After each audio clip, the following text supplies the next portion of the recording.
Every time you ask ChatGPT a question, something extraordinary happens. Within seconds, thousands of powerful computers begin working together. But why? Why does artificial intelligence need so much computing power? For decades, the CPU has been the brain of every computer. It handles tasks, one after another, with incredible precision. It's brilliant for doing a few things extremely well. Now imagine asking that same processor to perform billions of mathematical operations at exactly the same time. It's like asking one chef to cook dinner for an entire city. This is where the GPU changes everything.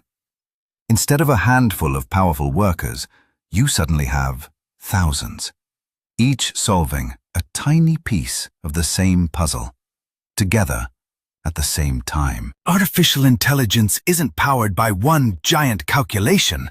It's powered by millions of tiny calculations happening simultaneously.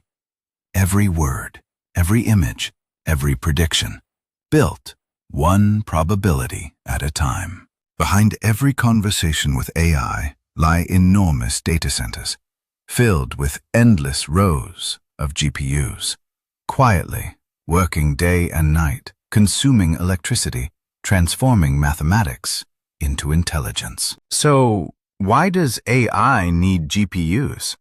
Because intelligence, at least for today's machines, isn't about thinking faster. It's about calculating more at the same time. And perhaps the next revolution won't come from smarter software, but from even more powerful hardware. Nova Atlas, explaining the modern world.